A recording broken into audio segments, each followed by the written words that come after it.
Webinar has started. All right, welcome everyone.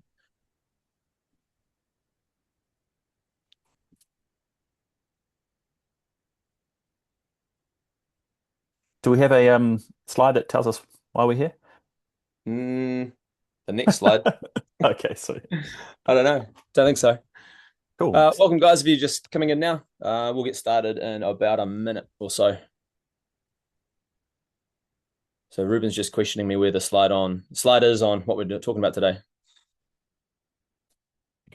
and there isn't one.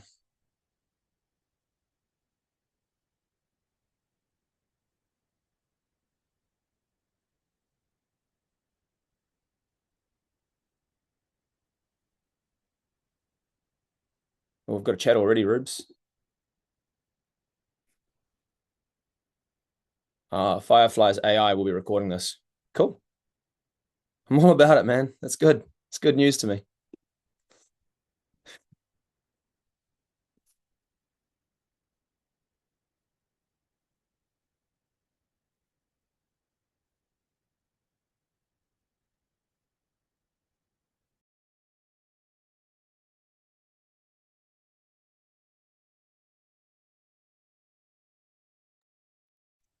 Still got a few people rolling in, so we might give it another 30 seconds or so, and then we'll get underway. I think the plan today is I'll take you through the we'll run through it in the agenda, right? Won't give anything away. Anyway, should we get started now, Rubes? Let's do it, eh? Yeah, man, let's get into it. Yeah. Do you want to do the introduction? Welcome everyone to setting realistic targets and KPIs for your team. Yeah, I'm Ruben. This is my business partner Will, and yeah, we're going to be talking about a range of topics today around KPIs, productivity, utilization, and a whole bunch of other things which Will is about to show us. This is being recorded for people who can't make it. We'll upload that on our website later in the day. And if you have any questions, just use the Q&A, which I think there is a Q&A. If there's not, someone message me and let me know. Or the chat is the next best plan, and I'll endeavour to answer those as we go, or we'll cover them at the end. That's it. We really hope you guys learn something today. So yeah, that's what we're hoping for. That's why we're here. All right, cool. So agenda for today is we can talk about some common myths around productivity and how it's measured. We can talk about utilization versus productivity, how one of them can lie to you, but why both are important. So hopefully there's some new information here. The rule of 55 and how it can be applied to a firm, how other firms improve productivity and how this impacts revenue, setting and monitoring KPIs for your team, and productivity and its relationship with WIP recoverability and workflow capacity. And there is another thing here which we've added, and I forgot to add to the agenda, which is we're going to talk through some steps around how you could grow a firm from a startup firm up to a $2 million turnover. So we'll look at some suggested structure around hiring and at which point you hire and what the impacts are on your productivity upon each hire. So that's something that we've missed out of the agenda here, but we will be covering. Cool. All right. So just jumping straight into it. So productivity is the ratio of billable time to total time worked. So I know in common language or on the internet, if you venture there, people talk about productivity in terms of just like focusing and blocking out distractions. But as accountants, we all know that productivity is actually a metric that we can calculate, and it's this ratio between billable and total time worked. So to be even more clear on that, work that is productive is assigned a billable rate. It's another way to think about it. So you have work that has billable rates and work that does not have billable rates, which would be internal time, right? That's how we calculate productivity. So productivity is your billable time divided by your total time. Cool. So we'll look at some weekly timesheet calculations just to highlight this point. And you'll notice I've got leave in here as well because I want to make a point about leave. Cool. So these are the days of the week, which you'll all be familiar with. Cool. So let's say on Monday we did 6 billable hours and we did 2 non-billable hours. That means we've done 8 hours in total for the day. No leave taken. So all hours is 8, giving us productivity of 75%. Makes sense, right? Cool. Now let's say on Tuesday we did 4 hours billable, 4 hours non-billable. So total hours 8. So you see got my totals at the bottom there. So no leave, all hours is 8. So our productivity On Tuesday, it's 50%, but if you look at the bottom there, we're actually at 62.5% because we're looking at our billable hours being 10 divided by total hours being 16, arriving at 62.5%. So hopefully this is nothing too new to you at this point. Now, let's look at Wednesday. So what I want to highlight here is if we go on leave, we actually don't have a productivity calculation for that day because we've basically got no total hours. So you can't divide by 0. So leave does not impact productivity. So if you have a team member that's worried about productivity dropping because they're going to go on leave, doesn't happen. Cool. That's the point I wanted to make on this slide here. All right. So common myths around productivity. Being focused does not mean you are more productive.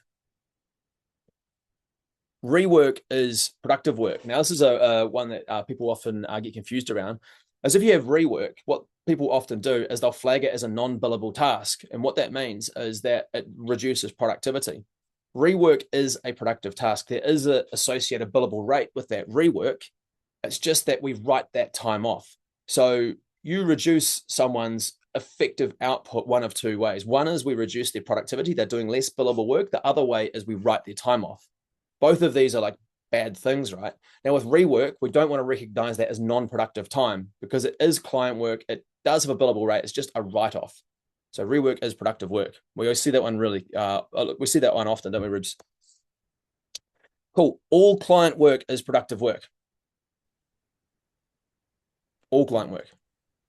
Working longer does not make you more productive necessarily, right? So working extra hours doesn't always increase productivity like it would with your recoverability. So if you do more billable hours in those extra hours, yes, productivity does increase, but not at the same rate that utilization would increase because you're not working towards a target like you are with utilization. That's going to make more sense in a moment when I run through the difference in the calculations. Taking leave does not reduce your productivity, which we just covered in the previous slide. And utilization is different than productivity. So often people get these two concepts confused. Do you want to keep going, Rubes, or you got something you want to jump in with? No, but yeah, people can put their questions in the Q&A and we'll pause as required to answer them. Cool. If there's a good one, stop me and we'll talk about it. I'm sure they're all good questions, but if there's one worth stopping for, let me know. Cool. So utilization. So we looked at productivity, real simple, right? Billable time over total time. Again, total time excludes leave. Utilization is actual billable time. So the top of the formula is the same, divided by contracted time minus leave, multiplied by expected productivity. So it's quite a heavy formula there. But essentially, utilization has some assumptions baked into that formula, to steal one of Ruben's phrases there. So it's because your expected productivity is a target that we set up on our team members. So if we're 100% utilized, it means we achieved 100% of the target set. But what it does mean is that if you are setting targets really low, you're going to look like your firm's doing really well, but in reality, you might have very low productivity. So let's look at some examples here. So if we go Jenny Jameson, got all these different metrics here. So expected productivity, 75%. Expected hours is 40, so a full-time team member. So we'd expect 30 hours to be spent on client work. All makes sense. Cool. Let's say the actual hours was 32. Actual internal hours was 10. So we've actually done, and we've got 8 hours leave there. So actual total hours was 42. And then actual hours was 50. Hope that all makes sense there. Cool. So Jenny's actually taken leave, but made up for that time and then some on her day off or the days that she was back. Cool. So from productivity perspective and a utilization perspective, let's look at how these numbers stack up. All right. So productivity will be 32 divided by 42. Again, because we're excluding leave. We've got 32 for utilization. We've got 40 minus 8. So it gives us 32 multiplied by that 75%, which gives us 24. So productivity in this situation is 76% and utilization comes out 133%. So I just want to highlight the vast difference between these two numbers here. Cool. So utilization can lie to you. We don't hate utilization. We just want to caution you around utilization. And it's around this idea that assumptions are baked into the formula. And it's very difficult to see how you're performing against what would be considered industry standards compared to if you're using utilization. So productivity can be measured by individual, team, or a firm level. And you should be aiming at 55% productivity at a firm level. So this is the, I suppose, a big point that we want to make in this webinar is we've benchmarked across Australia and New Zealand, I think it's 5 years in a row now. And that's 10 or coming up to, 9, coming up to 10 benchmark reports we've done. And we've only ever seen productivity swing between 54 and 56% at an industry average. So that's a lot of data we've looked at. And I think it's like, we're looking at 14 million WIP records per year, approximately. So that's a lot of data we've got there. That's timesheets. It's like 14 million timesheets, basically. Yeah, so 14 million timesheets was last financial year, and it's probably similar for previous years, maybe a little bit less. So we're looking at, around like 40 to 50 million timesheet entries. And if you look at that sort of data set, for it to come out with a 2% difference is pretty incredible. So basically 55% is where you should be aiming at a firm level or above. Cool. So if we get our ratio of administrators to billable people wrong, we find ourselves in a situation where we don't have enough cash to create more capacity to bring on new clients, and we find ourselves stuck. Right? It's a really important point there. It's about getting your firm structure correct. Let's look at an example of this. So we've got billable hours, internal hours, and total hours, productivity, rate, revenue, cost, gross profit, less overheads, and our net profit, right? So we're going to look at a situation with a firm. And we've got our 5 team members here. So David would be our partner, so 50-50 split, so 50% productivity, 250 billable rate, revenue. Let's say we put his cost at 120K, it's our profit. So we've got Jane here, 81% productive, 150 hour billable. We'll just move through these. Henry's the same. Tim, a little bit lower on the productivity. Then we've got Kate, who's our administrator. Cool. So obviously 100% of the time is just internal. Cool. So if we look at our totals here, I'll just race through these. So 58% productivity. So this is a good firm. We're above 55%. We're looking good. Good cash flow. So let's just say 150K for overheads. Looking about a profit of 140K. Now, this is obviously I'm just throwing numbers out there, but this is what you typically see in a firm here. Now, let's say that we hire another team member, James. So James, just like Tim, billable team member, 75% target productivity, 80K profit, and now we've got 60% productivity. So we're looking really good here. This is a really high performing firm. 200K profit from this team of 6 people, operating really well. But generally, when you get a situation like this, what happens is Kate is very, very stressed. She's managing all the social media. She's managing the marketing, the website, the onboarding. She's managing the team, the workflow, super stressed. She comes to David and is like, David, I can't do this anymore. This is overwhelming. You put too much pressure on me. It was fine when it was just the 3 of us, but now there's 6. I need some help. And David's just used to, there's 15K a month profit rolling. And he's like, don't worry, we're about to go big. Let's do this. Let's do this, Kate. So we go out and we hire Mike in marketing. And then we go out and we hire Sue to take over all the finances. All right. So now we're very administrator heavy. So what happens now is our target productivity is 45%. Now, this is at capacity, remember. So this is assuming every team member is hitting their capacity targets. We have enough clients to feed them enough work to stay that productive. So that means that no matter what we do, this firm cannot lift above 45% productivity because we've ended up hiring too many administrators. So the billable team can't fund this business anymore. So as a result, we're running at a loss now at negative 10,000. Now, I just wanted to highlight this as just an example. Obviously, these numbers are made up, but it just shows the concept or the principle that we want to be very careful with every administrator hire. What is that going to do to our target productivity for the firm? And if you drop under 50%, you're going to find yourself in a situation that you become stuck. Yeah, I've got 2 cents to add to that. It's not even the full-time administrators, whether they're part-time, full-time, or whatever. It's actually administration occurs for everybody. Partners have an increasing, as you grow, increasing part of your life is spent on the business rather than with clients. That's administration. Managers, as you hire layers of management, they are spending less time with clients and more time with their team. That's layers of administration as well. So the same principle applies. And yeah, what you see is that it's If you're hovering around a 50, you can make it to 55, but if you're below a 50, it's actually quite hard to go to 55. And this is why, basically. It's because You're in a hole, yeah, a you productivity can't hole. create more capacity. You can't bring on Yep. more clients because you don't have the cash to make that next hire, and you become stuck. And we see firms get stuck for years like this. Hmm. Cool. All right. So now, how would utilization look in this situation, right? Great question. So because assumptions are baked into the utilization formula, well, if David's working at capacity, well, his utilization's 100%. So is Jane's, Henry's.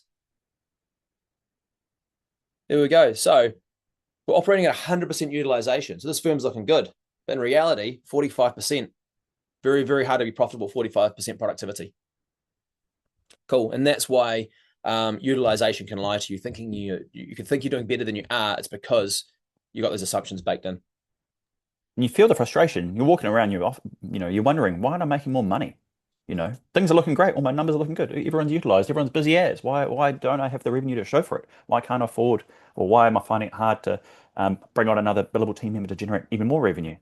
Yeah, so it's kind of a confused sense you sometimes find in businesses, Yeah. and often it's productivity or structure driven. Mm. Totally. So looking at what is your firm productivity, and then what is your potential productivity? What is your capacity? Like, what do your targets say? And then look at the difference between those two numbers, because that's as high as you're ever going to get, really, as your target.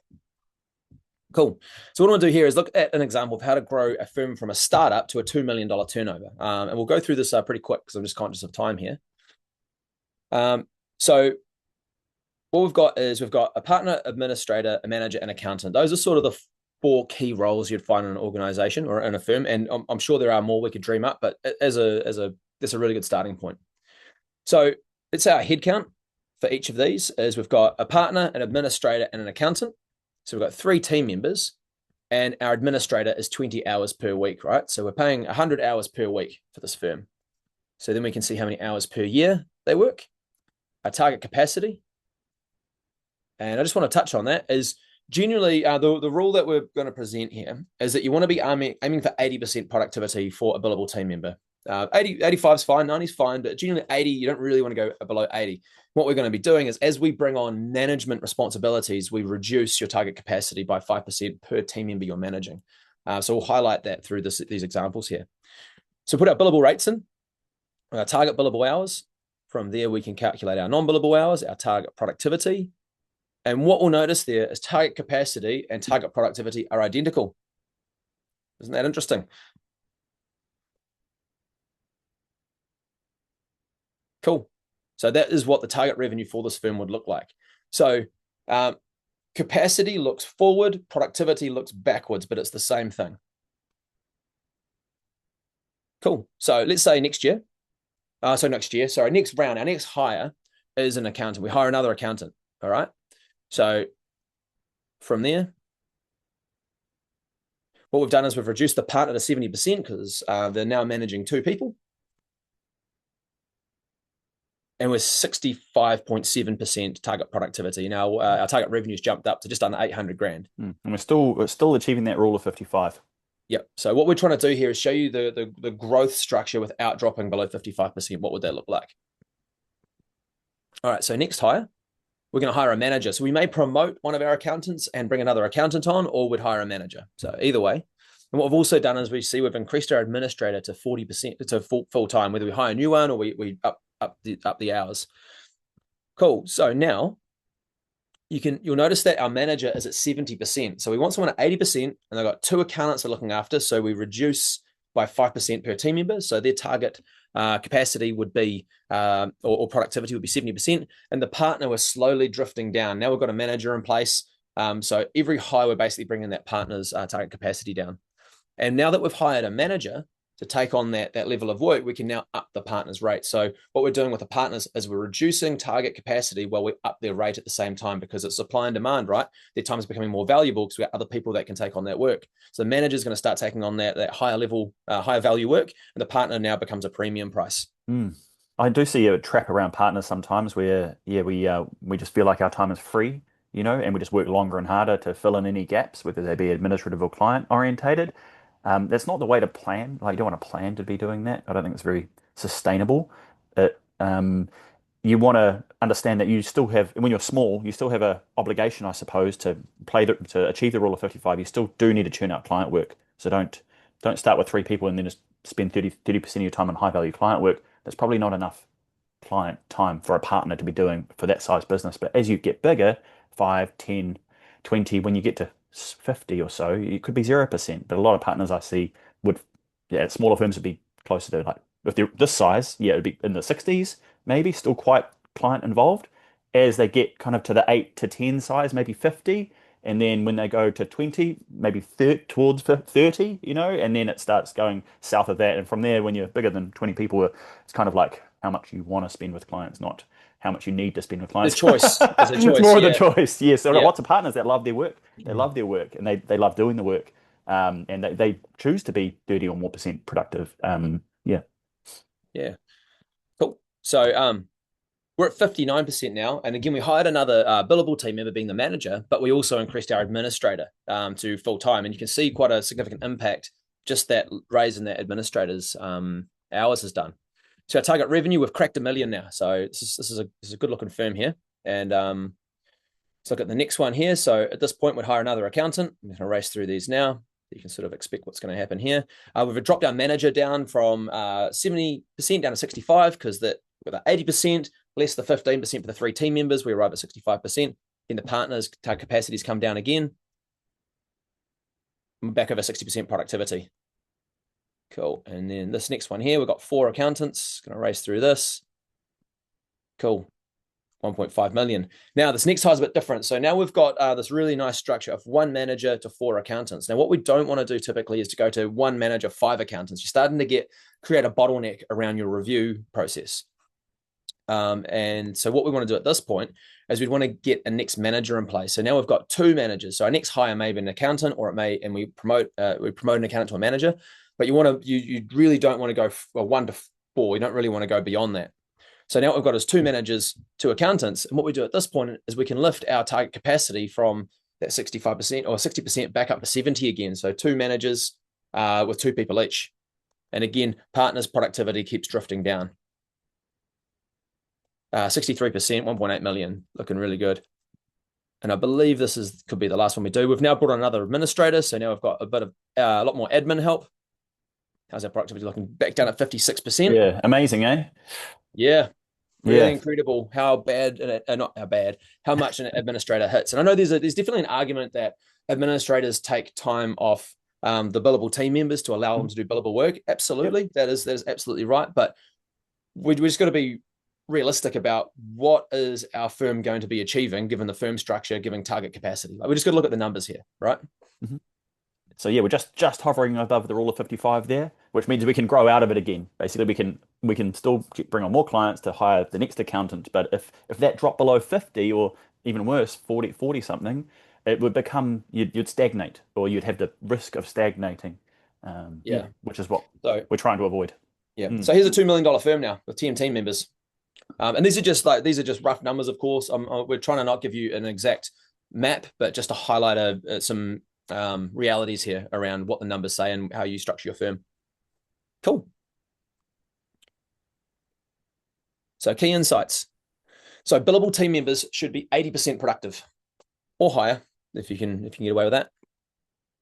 Managers receive a 5% reduction in target productivity for each team member they manage. We want them managing their workflow. Make sure they're not over allocated.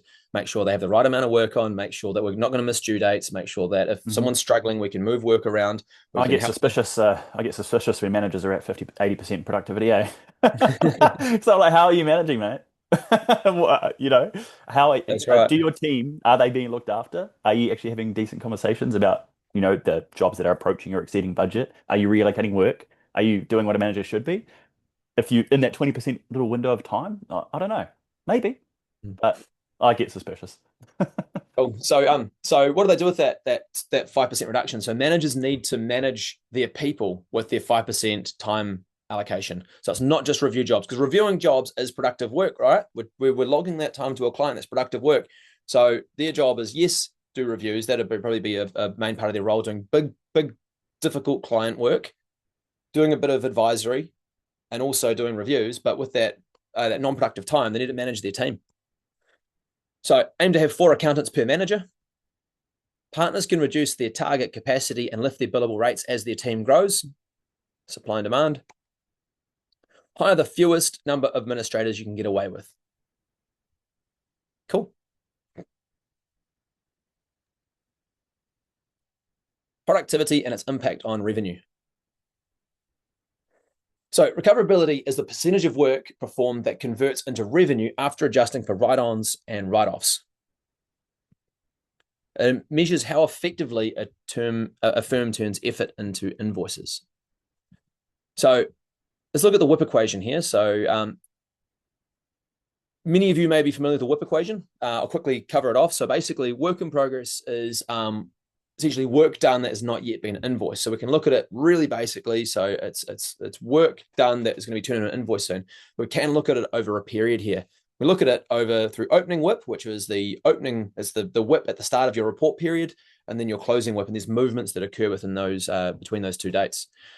So we've added time to this job. We invoiced $3,000, and we've written off $400. So that's a formula that balances, right? And that is essentially the equation that underpins all reporting and practice management. So let's look at job 2. Cool. So the first job is an example of a write-off or poor recoverability. The second job is an example of a write-up, which is good recoverability. Now, we can also look at WIP. So WIP is something that's created by a team member for a client for a job, right? So we can look at it from a team member perspective. Now, it isn't entirely straightforward as what I'm about to show you, but this is just going to highlight an example here. So let's say Kate created $27,500 of WIP. She invoiced $30,000, now $30,500. So she wrote up $3,000. And we've got Ted wrote off $2,900 in this period. So we'll look at Kate's jobs here.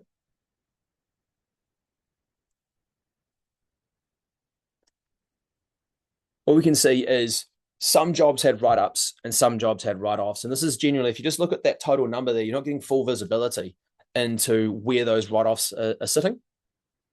That's why drilling into the numbers is really important. Look at Ted's jobs, tells a very, very different story. So we saw that 2,900, but what was actually hidden in that was a whole lot of write-ups and this giant write-off. So this just highlights the importance of not just looking at that surface level data, but actually going down and looking at which jobs those write-offs were sitting against, because we can learn from these. So I show you that to get to this point here, which recovered rates. They cut through all the noise because we have productivity and we have recoverability. These are 2 sort of metrics that we want to be tracking. But what we find is that if you just focus on productivity, that your team can end up just putting times to jobs and end up writing a lot of that time off. But recovered rates allow us to cut through all the noise because it considers both the productivity and recoverability. So recovered rate is the revenue divided by billable time, and revenue is calculated as billable time plus net write-ups. So why do we use, so if we're looking at that WIP formula before, we've got invoice sitting in there. So why would we not use invoice? And why would we use billable time plus net write-ups to calculate our recovered rates? And the reason for that is if we look at this example here, let's say we invoice $10,000 deposit, and this is really common for anyone that has fixed price agreement billing. So if you're billing on subscription, you're raising deposits, we can't assign that invoice to that team member because the work hasn't been done yet. So what we do is we end up with that negative $9,000 of WIP, which is invoices done, work not done yet. Then the next month, we add $11,000 of time to the job. And so we have a write-off. So what we do by using revenue, rather than looking at that $10,000 and saying, hey, there's 3 hours done, it'd be quite hard to calculate a rate at that point. But if we're using our time added being 11,600 plus our net write-ups being negative 1,600, we arrive at $10,000, which is invoiced. It always reconciles back to what was invoiced. So revenue is billable time plus net write-ups, and recovered rate is revenue divided by total time. Average hourly rate is revenue over total time. So I know I'm just throwing a lot of metrics at you very quickly here. Um, this is what I want to get to with this point. Cool. So recovered rates look at the revenue we've generated, which we know is taking the billable work done, adjusted by the net write-ups in the period, and then we divide it by the billable time only. And that's great for looking at rates at a client level, a job level, or a service level. And by using recovered rates, it means we can look over certain periods. We don't have to wait for all the jobs to be finished because we can just look at those movements within the period. Average hourly rates are fantastic for individuals, teams, and firms. And it's because it includes productivity in that formula there. So you can't escape the average hourly rate. So no matter whether someone's trying to cheat the system by only doing productive work, or they try to cheat the system by not getting any write-offs, by trying to put all their time, putting the correct amount of time to the jobs, the average hourly rate always cuts through that noise. So if we look at that example we had earlier, and we take these values here, we're going to look at a full report on what we'd use. So this is a report, so if we want to look at the performance of a team member, this is the sort of report we'd use, right? So we've got these values here that we already know. So we know the billable time, the time added, the net write-ups. That allows us to calculate the revenue and then the recovered rate, right? And the recovered rate is the revenue divided by that billable time. So then we'll bring in some new things here. So we've got our internal time, the leave, and there's our productivity there. So we can see the productivity is 82%, so great productivity. So the cost is going to be 7,200. So I'm just making these up, really. Maybe like as wages. Wages, yep. Heads wages, yep. So profit, 16,200. So that's revenue less cost. ROI, 225, which is the profit over cost. Then finally, we have our average hourly rate, which is 146.25. So there's two separate rates here. We've got our recovered rate. Our recovered rate looks at the rate that we managed to recover for all the work we did in this reporting period, which would probably be a month here that we're looking at. And the average hourly rate is being adjusted by that productivity. So it's a fantastic metric to use if we want to look at a single value that looks at both someone's recoverability and their productivity in the same metric. That was a lot I just gave you. So hopefully you kept up. To be honest, I forgot I had half of that in the presentation. So setting and monitoring KPIs. So we're going to jump over to Ruben's screen now, and he's just going to take you through how you can set some targets and how you can monitor them and how we can achieve those targets. So I'll stop here now. Rock on. I'll just briefly, I wasn't going to include this either, but I'll just show you. This is Link reporting. We do two things at Link. We do retrospective reporting, which is what we've, I guess, most famous for around benchmarking and productivity, recoverability, recovered rates, all that stuff, WIP, etc. And more recently, we do workflow and capacity, which is all forward looking. It's about job budget, allocating work, is work achievable, are we going to hit our targets, etc. So retrospectively, I just want to briefly touch on this report we have called the Practice Performance Report. If you're on this call, email me, ruben@linkhq.com, REUBEN. And if you want to, optional, we can plug in this report. It takes about an hour to sync your data, and you get a report that looks a bit like this, basically. It'll give you the rule of 55 within the hour. If we look at the last financial year, this is how I know whether someone's got a good structure to their firm or not. I look at this number. That's it. And then this is often when people come to me, this is where we start. We look at the firm structure. How do we achieve 55 to start with? Then we can look at recoverability, rates, pricing, the speed at which we turn time into money and all these other things. But let's get to 55% first, and this is how we do it. So I'll move on from that now. Yeah, I just want to highlight one thing there, Rich, just to provide sort of context. So everything we looked at in that last slide that I showed you, which was billable, non-billable, productivity, write-ups, write-offs, that's all down the left-hand side there. So everything we looked at to calculate the performance on a team member, this is looking at all team members, and you can see multiple months there, and we can see how everything tracks over multiple months. So like month to month or week to week would use more of a report that looked a bit like this, which is monitoring. It's basically very similar to the PowerPoint you would have seen, and that's for the last month. But if I run it for like the last financial year, it's team member by team member. So this is the same number, 53.77, for example, but how it's made up, basically. So yeah, this is all getting a big birthday. I will probably get time to cover that at the end. It's going to look a lot more like this, white, with a lot more data. There'll be utilization available in it. This is the link reporting updates that are coming in the next couple of months that we might get covered at the end. What I wanted to show you, though, is around how do we actually, I've shown you retrospectively how do we measure it. How do I figure out pretty quickly, am I 53, am I 49, am I 55, or what?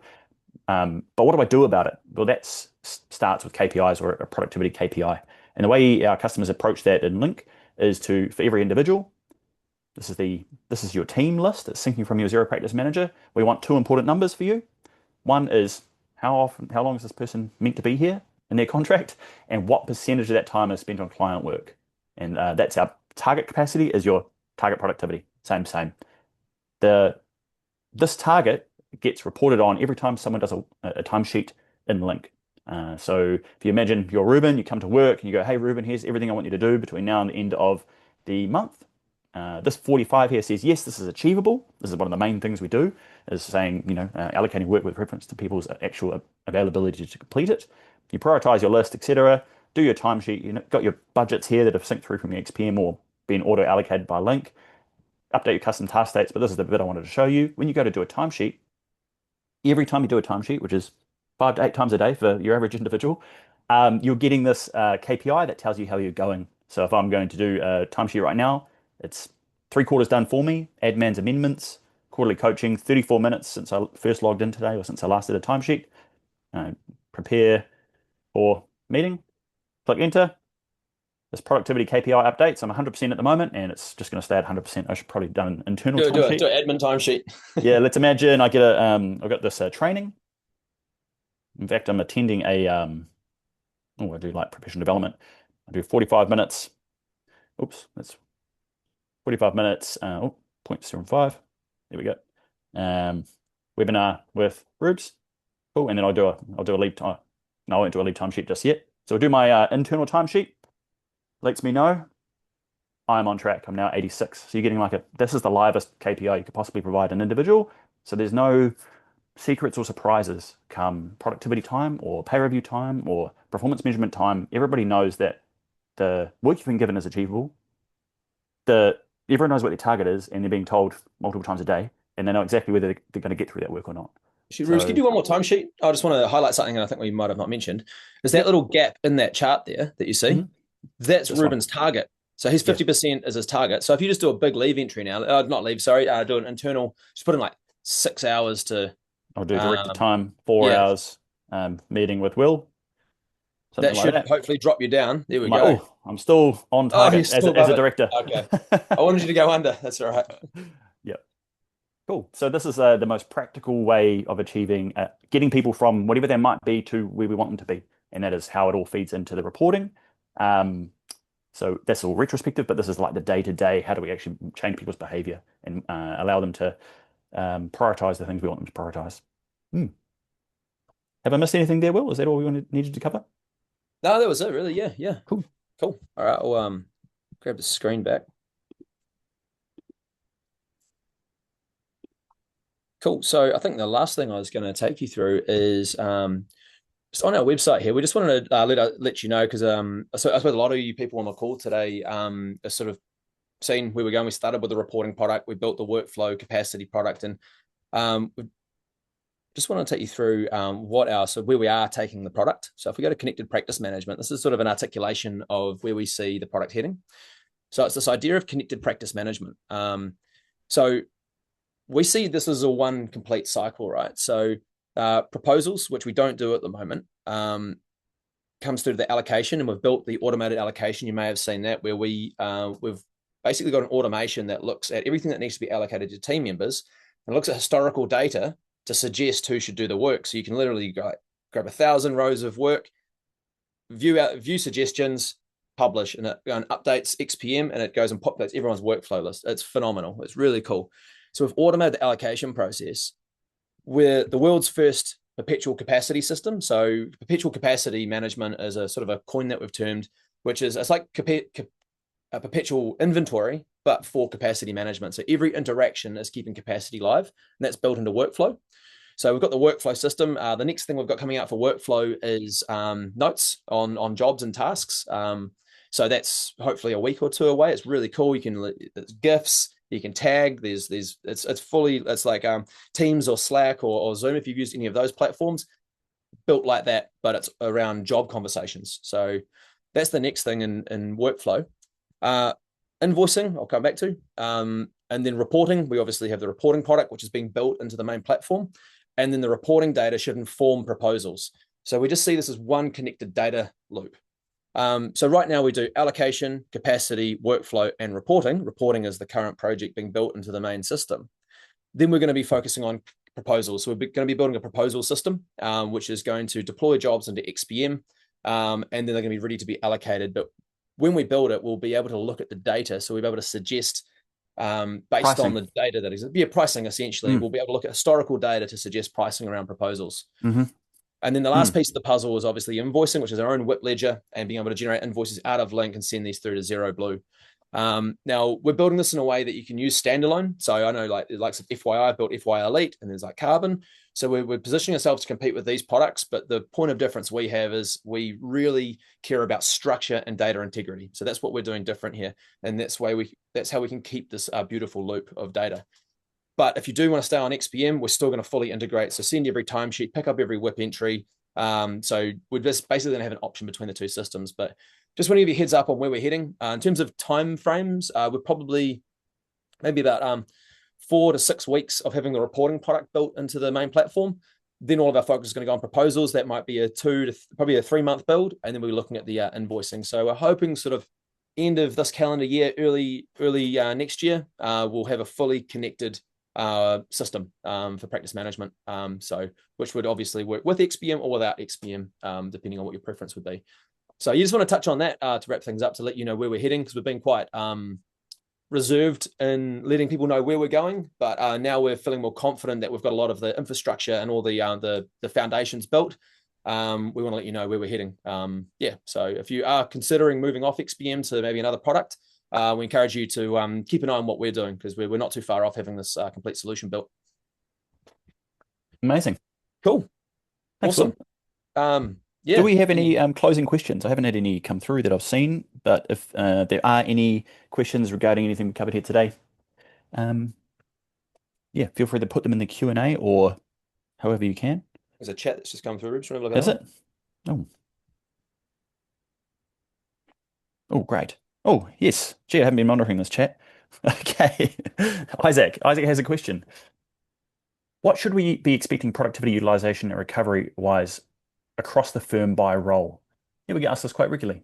And Yeah, good question. hopefully they got answered in that like scenario we covered where the partner starts shrinking, starts at quite high, and it goes to 50 and then it kind of goes to 30 or as low as you want it to be. Manager wise, we'll articulated that kind of like 5% adjustment. Discount. That's not, yeah, 5% discount on productivity. It's not a hard and fast rule, but gives you the idea that as you manage more people, you would expect more time required to look after those people properly. And then administrators, there are firms out there where their administrators manage their company's office filing and actually generate revenue. And if you can get into that scenario, that's ideal. If you can Yeah, find a you just book. want to make sure. Be a good idea to model out going, these are all my Mm, people. These are my target capacity for them, and then actually see where you arrive. What will be your firm level target mm, productivity? That'd be really interesting to see. And then you can start making decisions based on that. If you don't know mm. that number, best place to start, and then you can make decisions from there. Hopefully that answered that question. Liza asked, is there a target for write-off? Is it zero, Will, or is it some other number? Yeah, that's a good question. We've Ruben and I have a lot of discussions around this. We obviously Mm, live and breathe this stuff, so this is what we do for a job. mm, I think we sort of have arrived that like 0%. Basically, you should be setting your billable rates where you expect someone to perform. So 0% would be the target. You don't want super high write-offs, because that would indicate. Oh, sorry, you don't want super high write-ups, because it ups. indicates your rates are too low. Mm, So if you do, on the off chance, do billable work, you're underpricing it. mm, So and then obviously high write-offs are really bad, but again, write-offs are indicative of billable rates, right? So yep. you want to, rather than looking at what your write-offs are, you want to go that step further and go, well, what are my recovered rates? What is Yeah. my average hourly rate? And then how does that stack up against industry averages for where so obviously I think everyone here is in New Zealand, right? This is a New Zealand Mostly, webinar. yep. Yep, cool. Mostly, yep. So what you can do is look at the benchmark results that we put out and go, cool, Mm, well, the not listening. average firm, yeah, that one there, yeah. So the average rate for New Zealand is, I think it's, Oh, I'll tell you. I can pull it up. Yeah. Page So what's the 15, average? Go average recovered rate first. What's the average recovered rate? $177. $177 is your answer. So if you are recovering less than $177 an hour, you are under that firm average of New Mhm. Zealand. Yeah. And then that means that you want to get your rates above that. So yeah, Mhm. And write-offs are ridiculous billable For rates. Australia, I think it's like 206 or something. Yep, something along Yep. those lines. 209. Cool. Mm. Sweet. Yeah, so I mean, I was meeting with someone the other day and they had very high write-offs and they were wondering if they should worry about them. And I said, well, we can make these go away today if I just drop all your billable rates. They'd disappear, right? You'd be right off zero and feel good about yourself again. But are you making more money? No, you're not. If anything, you're making less. Write-offs are just a management accounting tool for alerting you to pricing issues, performance issues, job budget issues, as you're going through a job. That's all write-offs are. So that's why we say you can't hide from the rate. The recovered rate That tells was a tells you profound everything. statement, Rubes. Was it? Yeah. Which one? Okay, any target write-offs? How long till KPI reporting from Daniel? Daniel, and four 4 weeks, 6 weeks. It's in progress at the moment. So yeah, Yep.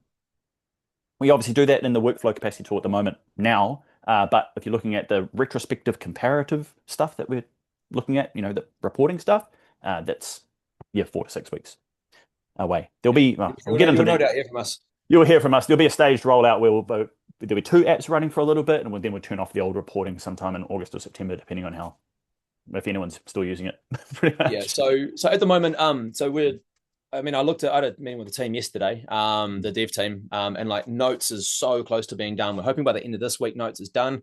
Sure to get that on test. Hopefully next week we'll have notes rolling out. Again, development, things can change, but it's looking pretty promising to be in production next week. Then everything's going into reporting. So at the moment we have pretty much all the calculations are written. So the data migration's done, the database population done. The calculations on all single period reports with the multiple levels of grouping done. We're just working on, from a calculation perspective, we are doing the multi-period calculations. Mm. Might be a few days work, and then we got to feed the data to the front end, and then we basically need to knock out a bit more front end work. So we're looking at like 4 weeks maybe until we have something for people to log into and start using. Mm-hmm. Until the full rollout, until we've got like scheduled reports up and running, and we've got billing being migrated over and all that. Could It's be like always the boring things that take the longest time. It's like oh like the yeah. scheduler for the report builder or the frickin' billing system. It's always the boring bits that drag things out, not the exciting bits that people use. Yeah. Yeah, I find you get to like 80% happens real fast, and then it's like that last 20% that takes a long time. But Mm. yeah, I mean, 4 to 6 weeks we should have something to log into, Mm. and then probably another 4 to 6 weeks until there's the full migration complete. Mm. Yeah. Isaac wants to know, will the notes go to XPN? Yes, What do we decide about that, Will? we decided yes. I It's think going we to take a decided yes. I think he's yeah. the What we fourth decide person we're to not ask. going to do, what we're not going to do is we're not going to import current notes through. Um, the reason for that is it was going to take just as long to build the entire thing as it would be to pull the notes back from XPN that currently exist. Yeah, just through like yeah, it's I don't know. I won't get too technical, but it's a big job to pull historic notes. But to start pushing them through, it was a really simple thing to do. Cool. Cool. All right. That it? Unless there are any other questions, yeah, that's it. Feel free to get in touch. Oh, actually, I've got two other questions. Sorry. Can you send the slides? Yeah, I guess we can, can't we, Will? Yeah, it doesn't hurt. Yeah, Um, yeah. we So what we're doing as well, if you haven't seen it, we've really built out our website in a big way. So yeah, there's heaps of content here now, but under resources we have Support, actually. Support training, I think is. support. Hang on, so I got Zoom bits everywhere. Um, Training. No, events. I was going to show events. Here we go. So if you go to events, we could. We're in. Which one are we in right now? This one. No. Yep. Which one are we in? How to This one. avoid. Oh, that one. Right. Yep. So we could put the slides downloadable in here. Yeah, we could do that. Yeah. Yep. So yeah. So we'll upload. Yeah. So we'll send an email. We'll direct you here. We'll make the slides uploadable. Download them. Yep. We'll upload them. You'll download them. Cool. All right. Cool. And then Catherine has a question. We currently have an issue rescheduling. Is there anything else we can do? And again, I'll answer your question separately, Catherine, around capacity calculations. Is 2026 benchmarking book available? Oh man. Not yet. No, No, it's not not. yet. Yeah, we've been busy with family and stuff. We haven't done the benchmark work, so we're actually going to do it next week. Rubes and I decided we're going to do some 4 a.m. starts, and we're going to get the benchmarking work done next week. So in the next week, we're hoping to have that all finished. What's gonna be a little bit different this year, though, is we've built a essentially like a questionnaire, so you can put all your results in, and then we give you like a benchmark against the averages, and then you'll be able to download the PDF off that. So yeah, we're changing a little bit around how we do the format, but yeah, we've just been busy with family and things leading up until now, because we generally get together. We'll go somewhere for like a couple of days and just knock all the work out, but we just haven't had a chance to do it because yeah, cool. I've made enough excuses. We'll get it done. Yes. Cool. All right. Thanks, team. We'll wrap it up there. Yeah, nice. Thanks, guys. Appreciate you coming along.